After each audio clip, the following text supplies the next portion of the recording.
Welcome to the Vetiver Vibes podcast. We're your hosts, Nikki Fraser and Rachel Dean, certified clinical aromatherapists.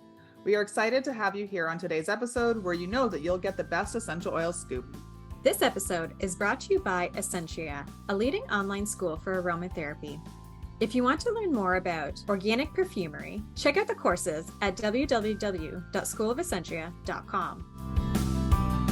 Welcome to this week's episode of Vetiver Vibes. Nikki Fraser here with Sharon Falsetto Chapman, and we are going to be discussing all things related to aromatherapy, but herbalism more so, and how they connect, which I'm very excited about. Sharon Falsetto Chapman is a UK certified aromatherapist, an experienced garden herbalist, and an associate member of the American Herbalists Guild, and an artisan botanical perfumer. Sharon has worked within the healthcare industry since the 1990s and within aromatics for nearly 2 decades. She founded Sedona Aromatics, the garden school online, in 2006.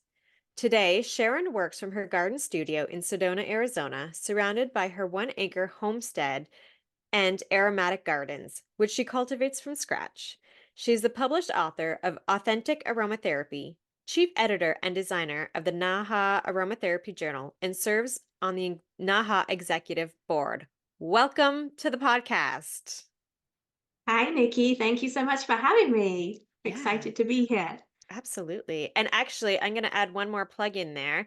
You actually just launched your own podcast too. Do you want to share the name of that? Yes, it's Aroma Paths, and I'm launching that with Jennifer Presimon. Many people know her that she's the vice president of NAHA. I've known Jennifer for about 14, 15 years now, and we got our aromatic heads together and decided, we're going to launch a talk show. June 20th, it's launching, so we haven't launched yet. But yeah, talk about all things aromatherapy and herbalism there as well, and garden stuff. So yeah. Awesome. And by the time this is actually released, the podcast will be released too. So people can hop on over and check that out too. I'm very excited to listen to that. Oh, good. Yeah. So yeah, no pressure there then. We have to get launched. So today, as I mentioned today, I thought we would really talk about herbalism. And before we dive into that, though, one question we always like to ask all of our guests is, what is your favorite essential oil? Well, that depends, but my overall essential oil is geranium. Which is not everybody's choice, but I've loved it since I first started training in aromatherapy, because it's balancing. It smells good. It smells a little like rose, but it isn't rose, so it's not as heavy. It's very versatile. You can put it in blends with a lot of other things. It goes with florals, citruses, even some of the tree ones. Some people maybe find it a little bit green, but I personally don't. I don't know if you're familiar with geranium absolute, which is a little bit away from essential oils, but yeah, that's got a really great aroma too. You probably use that more in perfumery than aromatherapy. But yeah, and geranium's a great one I have in the garden too, the actual plant, I mean. Keeps away the insects. A lot of people don't realize that, but it repels insects. And yeah, it's a beautiful little plant and a beautiful little oil. Awesome. I love that. And geraniums, and I've shared this many times before, geranium's an oil that I actually went from hating to loving. And Oh, in my right. last pregnancy, it did a complete Oh, flip wow. for me. And I don't know if it was age, I don't know if it was pregnancy, I don't know what it was, but I absolutely love geranium now. And it's like I can't even picture my life without it, the aroma of it. So yeah, but I find a lot of people are kind of in that love it or hate it categories when it comes to the Yes. scent. A lot of my students they have not smelt it before, and then they smell it and they're like, oh no, not geranium, oh, don't like it. And I said, oh, give it time, give it time. And by the end of the course, sometimes people are tuned into it. Sometimes it's a case of having a bad geranium. The supplier, it may not be you know, the real deal, or it might be lesser quality or whatever. So when they smell the actual real geranium essential oil, I think that helps too. But yeah, I'm so Or glad you changed your mind. yeah, or sometimes it's just like one drop in a blend, right? So Exactly. having it just geranium might be a little too much, but just that one drop can, Yes. you know, that hint of it is okay for a lot of people. But Yeah, that's the secret. Don't use too much. yeah. So diving into today's topic, I would love to know, let's just start with kind of, so what is herbalism? I know a lot of people know essential oils, those who are listening, but maybe herbalism is something new to them. What would be herbalism in the nitty-gritty form of it? Well, herbalism, and we pronounce it with the H in the UK, and in the US they don't pronounce it with the H. So it's like I could try to say herbalism, and everybody else is like herbalism. So I'm trying to pronounce that. I'm now This is thinking how I pronounced it, and now I don't know how I pronounced it with the H or not. I'm gonna yeah, have to yeah. Well, re-listen. maybe it's the slight difference. Anyway, I'm sidetracking. Herbalism is dealing with the actual plants themselves, whereas essential oils and aromatherapy is using the essential oils. So you're using like the whole plant, although you use the whole plant with an essential oil as well, or part of the plant, like the leaf or the flower. Um, but you can use it in a lot of different ways. So with herbalism, you're going to be making tinctures or infused oils, teas, infusions, compresses, which you can use that with essential oils and hydrosols. I should include hydrosols in there. But you use the actual plant part. You know, you go and get it in the wild or get it from the garden, but you've got to know what you're dealing with. You've got to be 100% sure that you are dealing with the actual plant, because there's so many lookalikes, and some are poisonous as well. So that to me is kind of summing up, sorry, what herbalism is. It's actually using the plants as opposed to the oils, or hydrosols, which is the waters in aromatherapy. But there is a crossover with infused oils, because I know aromatherapists use infused oils. Like calendula is an infused oil, but herbalists also use it, but they may actually make the oil, whereas aromatherapists may buy it. Although it's starting to cross over now. It's really good to see aromatherapists embracing some of herbalist you know, traditions in aromatherapy as well. Yeah, because I've So always made my own arnica oil, and we teach that to our students also on how to make their yes, own, because it's an easy one to do, an easy one to start yes, with.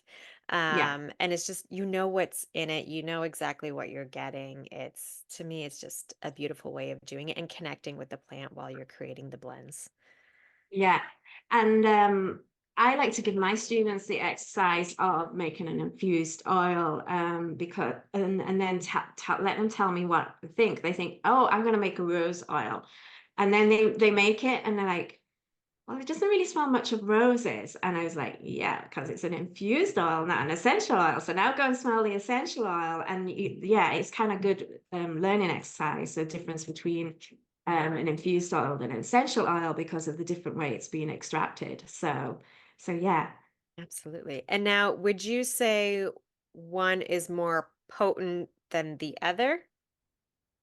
As in aroma or in Sorry, yeah, sorry. As in using, like, when you're using essential oils versus the herbs, is there one that it would be more like kind of stronger, more potent? I know depending on what you're trying to do, but just one have more maybe safety considerations versus the other, even though right. they both have safety considerations. I want to make that clear too. Yes, yes, they both have safety considerations, but there may be with herbs, with essential oils, the safety consideration might be stronger on one than another. Like, don't use this one in pregnancy. And there is a lot of oils, herbs, sorry. I also want to make that clear that you don't use in pregnancy. So it does depend on it, but there could be a situation where you could use the herb versus the essential oil, or the essential oil instead of the herb. I know this is going a little bit off the topic you said, but also with herbs, I forgot to mention, you can also make vinegars as well. And if you're trying to extract for minerals, vinegars are a great way of doing it, because you can't do those. It doesn't extract the minerals so good in alcohol. So vinegars are another good one that you can do. I'm actually just making a chive vinegar at the moment, putting the little, the little flower heads, and it turns it pink. So I did that you can, last year, actually, for you, the first time ever. And I was like, I was so excited to have it and use it. It was awesome. I think it's the color more than anything. Yeah, it was. I'm just watching it change and Yeah, infuse that way. It was really, really neat. It's yeah, yeah, when you start infusing, it's fun to see the changes, but it's also like yeah, that empowerment of like, oh, check it out. Like I created this infusion yes. between the two things or multiple things. But yeah, it's And I'm awesome. also doing that. I just started on Sunday some experimenting with perfume tinctures, infusing in alcohol. But there's all sorts of different things that you may infuse for perfumery that you may not necessarily do for aromatherapy and herbalism, because you're trying to get the scent as opposed to the properties. So I've put some different things in, and I've got strawberries in, like freeze-dried strawberries in alcohol, and that's turning red. So that's nice to see. So eventually your perfume will pick up the different colors. Um, so yeah, it's fun experimenting with all those different things. Oh, that's really cool.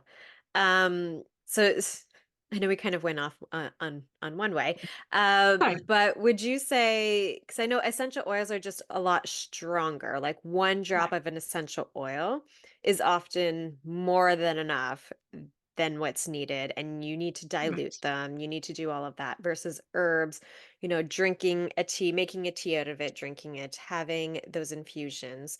They are a lot of times, would you say they're safer to use because they aren't almost as, I want to say, like that in your face. Like I just think peppermint, like peppermint is that in your face aroma that I Right. love I'm with when you. needed. I love Yeah, it when needed. But sometimes just like, a nice gentle peppermint tea to help right. with digestion is also more than enough, and you get the aromatic benefits of the tea, but it's drinking the tea, the herbs, that sometimes is going to help with digestion also, and you don't necessarily need the essential oil either. Exactly. I'm glad you mentioned peppermint, because it's actually one of my favorites, and I have peppermint tea every morning. And I love to pick peppermint tea from my garden and make a cup. It's good for, like you say, digestion. It's also kind of good to get your brain going as well on a morning.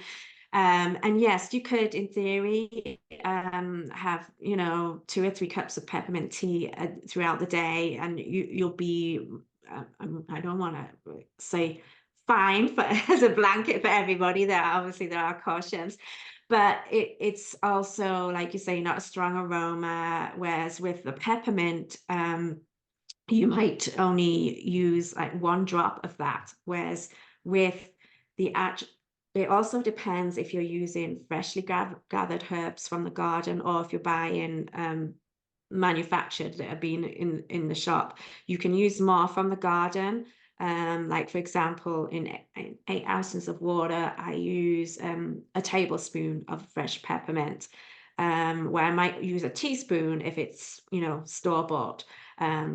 Because it's fresher, and there's just a lot more goodness in there for it. So yes, you can use more, in theory, of the herb than the essential oil. But I also want to stress it depends on the herb as well. Yeah. Yeah. To throw in any cautions there. But yeah, so, and a cup of tea might be what it also helps you. And I see you drinking a cup of tea there. Mhm. It also helps you sit down and relax. So I think that kind of helps with the digestive as well. with the essential oil, if you're using it for digestion, yeah, you may rub it on in an oil or a lotion, but it's the whole ritual of having a cup of tea as well.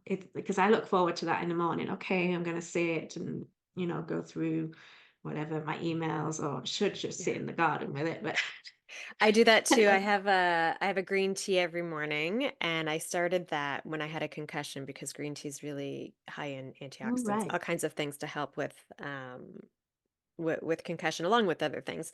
But so I still have Mhm. my green tea every morning just out of habit, or every now and then I will. Maybe I have a Moroccan peppermint tea right now, actually, that I switch in every now and then.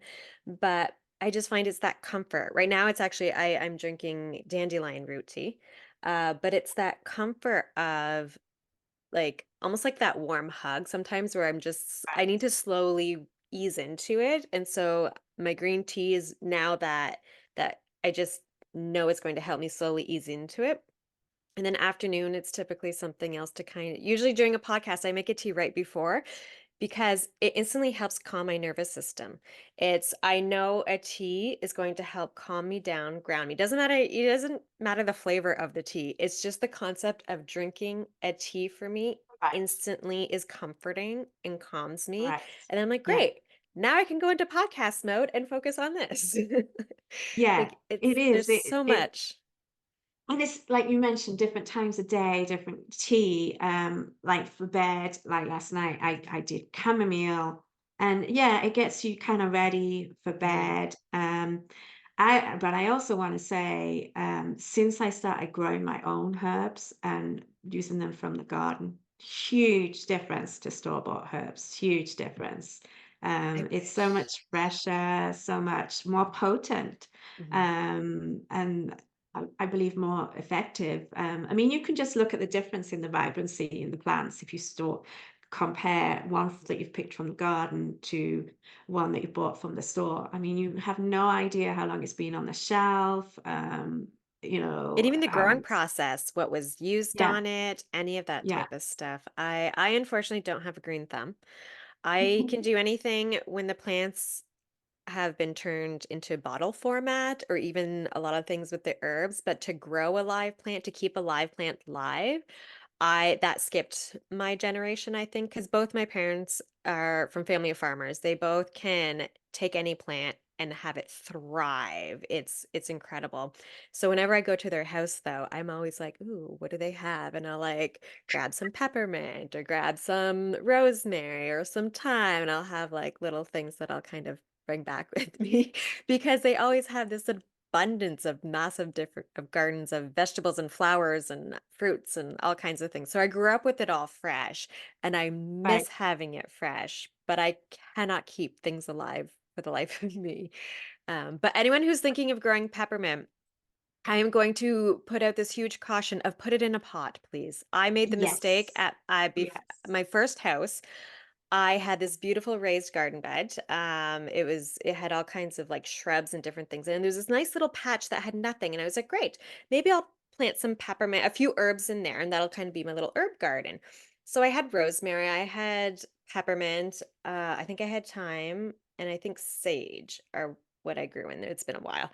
And all of a sudden, peppermint everywhere to the point then it jumped down Oh, into the yes. grass out of the flower bed and started spreading through my grass. And there was no way to stop it. I Yeah. tried and tried and tried to stop it. So if you want to go out and plant peppermint, by all means do, but I strongly recommend putting it in a contained pot so that you don't have Yeah. my experience. I totally agree. It's because it spreads by runners underneath, and Yeah. so it kind of just runs with it. And not just any species of mint. I've got peppermint, spearmint, and even lemon balm in the same one, and they kind of all commingle. I mean, if you're not bothered about that, that's fine. Mhm. Otherwise, you don't know that it's a true peppermint anymore because mint's got a very varied history. They're like joining together with each quite a lot. Yeah. Um, Yeah. but yeah, it's the same. And I would say the same caution for yarrow as well. I'm having the same trouble with yarrow. It's kind of taken over my box. I had to move my sage because my yarrow is like, oh no, I want to be here. And every, year it's starting to come back a bit more. So may have to cut That's back on that as well. that's But yeah, funny. it's quite weedy. No, that's good. I didn't know that about yarrow, so that's good to know. I'm gonna have to keep that No, one I in didn't till I mind. started growing it. So there's a bit of an extra place for you. There you go. So now, one question we often get is, especially from our students, being like, "I read this in an herbalist book where it's the therapeutic benefits of herbs," and then they think they can transfer that over into aromatherapy. Are all the therapeutic benefits in herb format the same as they would be in essential oil format? They are similar. There is a lot similar, but no, I mean, you're talking about different constituents because you're dealing with the constituents of an essential oil and what it's pulled out of there. And just to sidetrack a little bit, there's also CO2s, and they say CO2 is actually more closer to the plant than essential oils. Mhm. So if you think of that comparison, if CO2s are closer to the plant than essential oils, you're not pulling with essential oils the same out of the actual plant. So you're going to have different constituents in there. So if you're really into chemistry, which is not one of my strong points, but you can compare the different constituents of what is in the leaf of a peppermint, for example, and what is in the essential oil, and you'll see there's different things, and then you can compare, well, what does this do and what does that do, if you want to get really technical. So it's not a straight crossover between the two.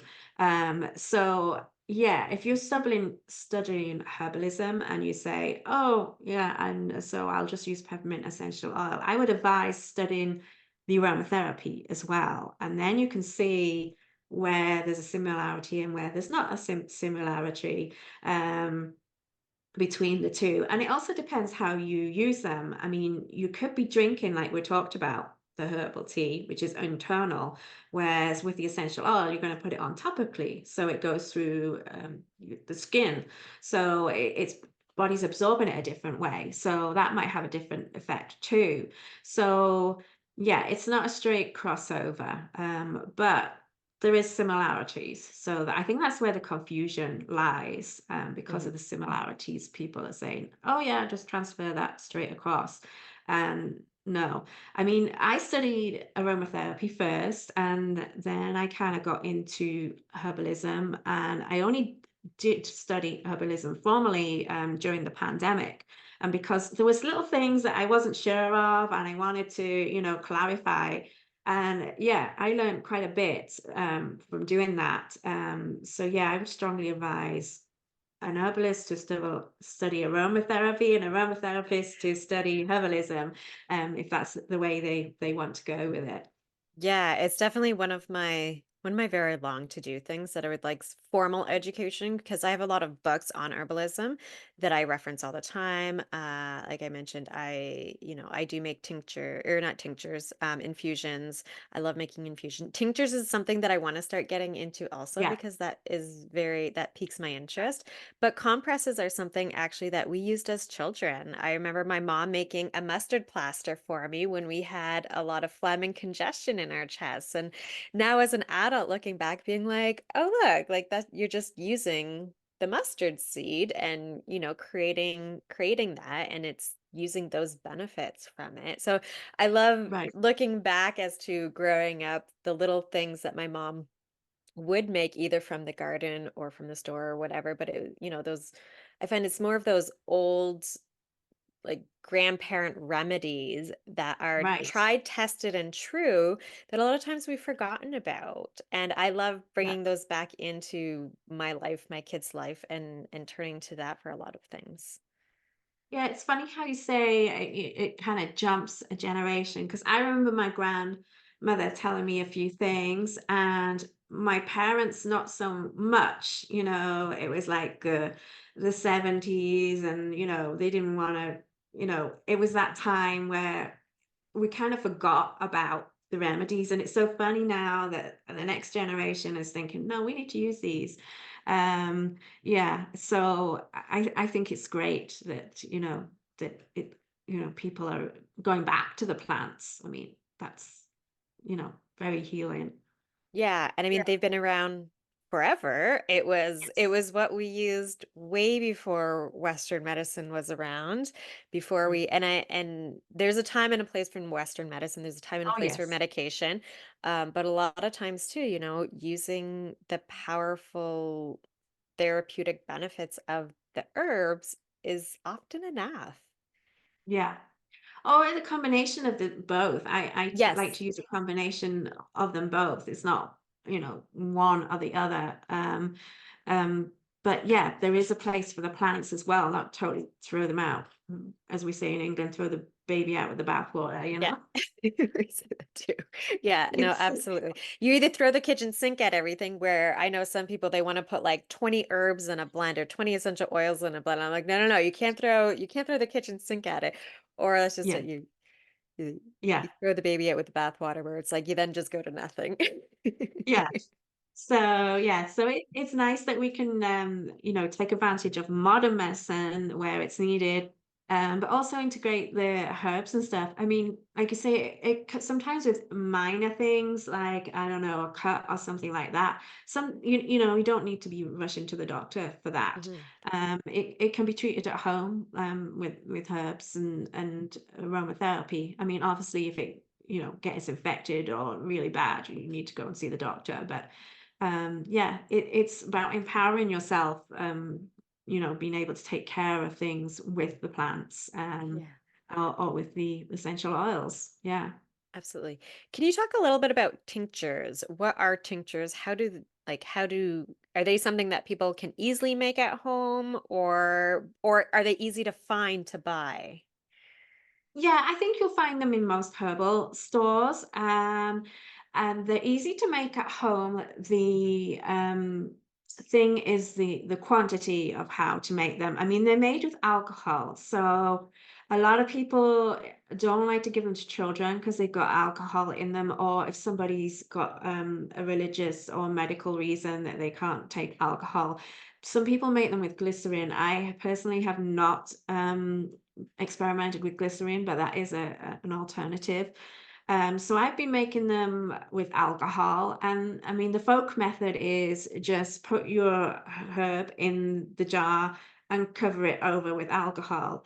Now, to get more scientific, and measure out exactly what you're putting in there, it's like it can be four parts alcohol, 1 part herb, or 2 2 or 3 1. It depends on the herb and what kind of strength you want to do. So that is the more complex bit to do. You do have to have patience because you cover it with alcohol and it's got to sit and wait for about 8 weeks usually. I personally, and this was the way I was taught, you just put them in the cupboard, in a dark cupboard, and they'll do their thing. Go and shake them once in a while, as you remember. I mean, it's not really a scientific thing. So that's how I would do it for herbalists, for medical, from therapeutic properties. Nice. Um, but perfumery is a little different. You can use all sorts of different things, and I just use the Vogue method for that. But I do keep a record of how much I put in and how much alcohol I put in, so that if I want to try and duplicate that perfume, I know what went into that. Otherwise, it's like, oh gosh, did I put 1 mandarin in there or 2 mandarins, or what the heck did I put in there? Um, so yeah, they're quite easy to make that way. And then once it's sat in the cupboard for 8 weeks, then you literally strain it off. You strain off the plant material, and then you're left with your tincture, which is the alcohol infusion at the end of it. For dosage, it depends on the person and a few other factors and what you're using it for. So sometimes I've just started recently putting a teaspoon in my tea at night. It's helping me sleep. So I don't know if that's the alcohol or the tincture. I shouldn't say that. It is actually the tincture, like lemon balm, Mhm. with the chamomile. And chamomile can have a bit of a bitter taste with the tea. So putting in the tincture kind of, you know, tones that down. Or you can put honey in as well, you know, to sweeten it up a little bit, because honey has its own benefits. Mhm. But yeah, that's basically how you make a tincture. Um, Awesome. yeah. Yeah, I'm laughing when you said which part helps you sleep more, because I also grew up, now not as a child, but as like a teenager, where hot toddies were a thing, which is just, it's a bourbon, a whiskey, a rye with hot water, and that's it. We would add a little bit of honey in it, and that's it. And I loved them growing up when I was sick. To this day, still, if I'm starting to feel under the weather, I'll make myself a hot toddy, and it's just kind of, and it does help put me to sleep, but there's a lot more alcohol in it versus a tincture. Oh yeah, yeah, that's what I'm saying. Tincture's just a little bit, yeah. Yes. Yeah, because you only need typically a few drops of a tincture for when you are taking it. Yes, yeah, and you can take it several times throughout the day as well. Mm, Yeah, I probably put too much in mine, but that's okay. And now I know poultice are another great way of using herbs. I know I had mentioned my story about like um, my mustard plaster poultice, but what would be like a good time to be using poultice or creating, or is there a specific way to create poultice or that? there's different ways of doing it. You could basically you could use it for wound on your arm or your leg or whatever, something, or like a rash, maybe something you got in the garden. Um, and you can make it. Some people make them with clay, and put that on. You could just soak a rag, and then, you know, actually put the plants on your arm and wrap it round, depending on Mhm. the plants. Don't go putting a poisonous one on there, but depending on the plant. Yes. Yarrow is a good one to stop bleeding. You can just basically put the plant on there, because it's a stipic properties it's got, which stops the bleeding. So yarrow is a good one for that. If you're making it with a hydrosol, or an essential oils, you tend to put it on like, what do you call it, a face cloth or Mhm. something, and soak that. Not in essential oils, of course, just the hydrosol and water. Um, but yeah, with the plants, you're actually using the plant material. I personally find the clay one is a little messy to make, although it's probably good for your skin as well because the clay properties in there. Mhm. Um, but a simple way is just basically putting the plant on itself, and leaving it on there.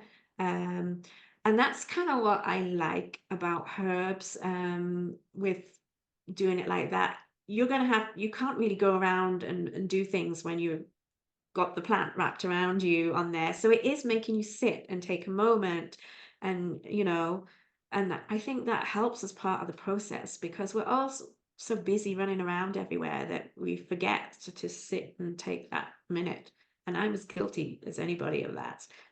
Yeah, no, Yeah. absolutely. I like that too, because actually I've been battling a sty on my eye for the last few days. Actually, last few weeks, where it'll come for about a day and then it'll disappear, and then it comes back a week later, and then it disappears within 24 hours. And there, it's been 3 days. So there, finally, I made chamomile. I just boiled some water, added chamomile tea to it, and made it pretty strong. And then I just dipped a cloth in it and put it over my eye. And it just forces me to, again, right, take that pause through the day also of like, okay, I don't need to be go, go, go. This is kind of my forced pause moment, which is nice to reconnect with me and also Right. reconnect with the plants that we're using at that point too. Glad you mentioned about soaking it in the tea. That's a good other way of doing it. And making the tea as opposed to a hydrosol or something Mhm. as well, because it can do that. And also, if you've got, it can help draw things out as well. I guess that's with the clay compress, it's more like a drawing that'll draw things out depending on what one you're using. And I also found Epsom salts is good for that as well, drawing things out, because I recently had really, really bad thorn was like underneath me in there for weeks. And I was even at the doctor, and she thought she got it out, but a couple of days later I could see there was still some in there. So I just soaked it in Epsom salts, and that helped move it up to the top. So that's another good join Oh, that's one as good. well. Yeah.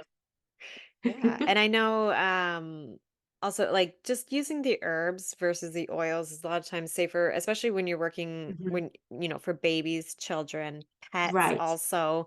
right. I just finished a course on pet and aromatherapy, and especially with cats. You can use aromatherapy with cats, but herbs are a safer option a lot of times, because a lot of them can't Yes, be used with cats and things and especially babies too, right? Hydrosols, I love using yes, hydrosols with yes. babies, but herbs are another great option for that Yeah. because they are that more gentle, not even alternative, but just complementary thing to use with it. Yeah, and the same with seniors as well. I think hydro's also a Yes. good option. Because essential oils, like you say, sometimes one drop is even too much Mhm. of in that age group. And hydrosols, I love hydrosols, they're a great alternative. Or yeah, you can use the teas for using so much. You can put teas in the bath as well, which is a Okay. lot more gentle than essential oils, adding teas to the bath. Um, and it just, mixes in because it's water as well. I never thought So of using the teas in the bath. Hydrolats I've thought of often, but I've never and I do all kinds of compresses with my teas, but I've never thought of adding it to the bath. So that's yeah, great. I don't know why I didn't you think of could that. do like a rose tea, so it's kind of like rose water. I mean, it's very subtle, but Mhm. it's there. Um, I honestly don't do it as much as I should.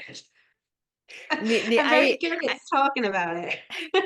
I do that for a lot of things too. I do add oils to my bath, especially in the winter. I take very regular baths, and I do always have. I select literally in that moment. Okay, what do I feel like? What am I drawn to in this moment? And I do it that way. But I'm excited to try a few different teas and see how that works too, Yeah, because yeah, it's a great option. And especially I'm just thinking too. I work with a lot of people who are pregnant or with young children, and so when, you know, they do have like a diaper rash or things like that, using a yeah, tea would be a great thing to use instead of yeah. the hydrolats. You can sit and soak in the bath with Hmm. it as well. So yeah, I mean, anything in the lower nether regions, if you want to sit and soak Yep. with that, it can help. Yeah, and essential oils might be too strong for that. So yeah, Hmm. teas would be a good alternative for that. Yeah. And a So lot yeah, of sitz bath, that's exactly what sitz bath yes, blends yeah, are, is the yeah, different herbs that you just, you let them soak and infuse yeah, the water, and then you just soak in that. So yeah, absolutely. yeah. Yeah, no, that's awesome. Well, before this is kind of a nice spot to kind of start wrapping this up, I would love to know if you could share just a few takeaways with our listeners. If you had one or two things to kind of share that they can try at home, what would you say? You mean in the way of blends Oh, just or? anything about herbalism. Anything that comes to mind. Well, the thing I like about herbalism, it gets me into the garden. So I like actually the hands-on. So I think learning about the plant is really educational for you. As an aromatherapist, as an herbalist, if you're growing the actual plant, I mean, you can go and buy peppermint tea in the store. But if you're growing peppermint, if you're not growing peppermint, you're not going to know that it's going to take over the box, or, Mm. that it needs a certain amount of water, or how the leaves smell, when you rub them between your fingers and things like that. So, that's what I like about herbalism, is actually getting to know the plant on a really, deeper level than with just using the oils. And then I Mm. think that enhances your use of the oils as well. It gives it greater understanding to the oils. And herbs. Some, I don't think we touched on it, but some herbs that we use aren't all aromatic. So you might use an essential oil. I'm trying to think of one that springs to mind. Like mullein, for example, is a good herb to use, but we don't use it in aromatherapy. So it could be that you can use that herb instead of an essential oil. So you're getting to know different plants as well as the ones that you're familiar with. Obviously, unless you live in somewhere tropical, you can't really grow a cinnamon tree in your garden. So there is limitations depending on where you live with that. But yeah, I encourage people to really get to know their plants and how the different ways they can use them.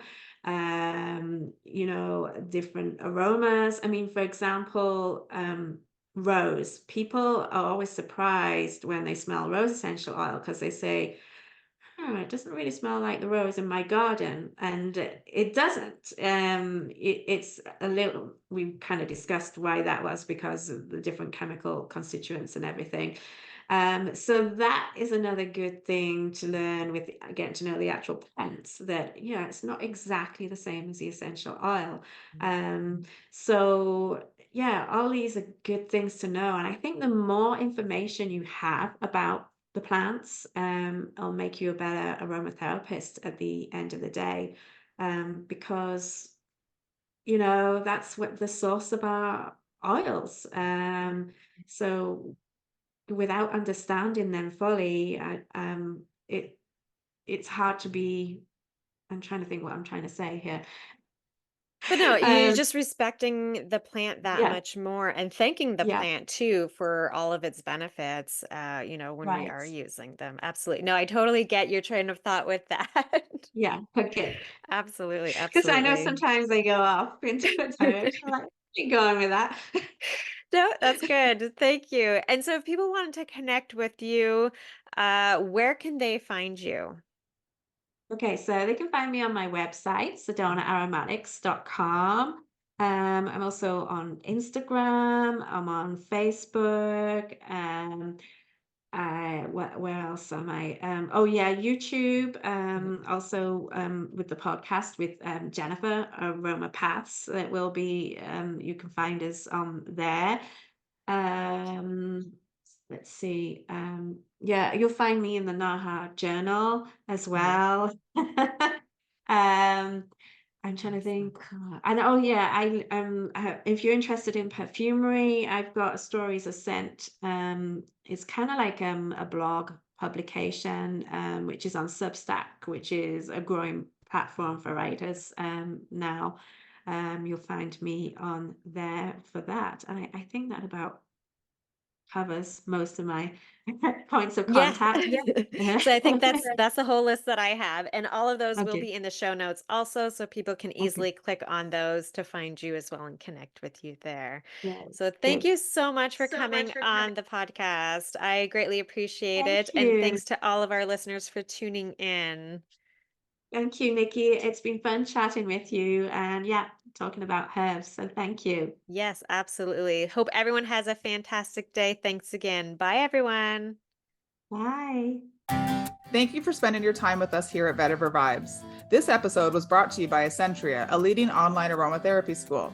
Don't forget to check out some of our free resources at www.schoolofessentria.com. If you love this episode or you got a lot of value out of it, please make sure you share it with someone in your community who you think would enjoy it too. If you haven't already subscribed or reviewed the show yet, you can go on over to your preferred streaming platform and hit subscribe, then leave a review. This is the best way to help support us, and we appreciate it. Email us with a screenshot of your review, and we will send you a free guided meditation as our way to say thank you. This podcast is for information purposes only. We are certified clinical aromatherapists and holistic health professionals. If you have a medication concern, please refer to your health team. Everyone's health is unique to themselves, so the topics and suggestions stated may or may not apply directly to you.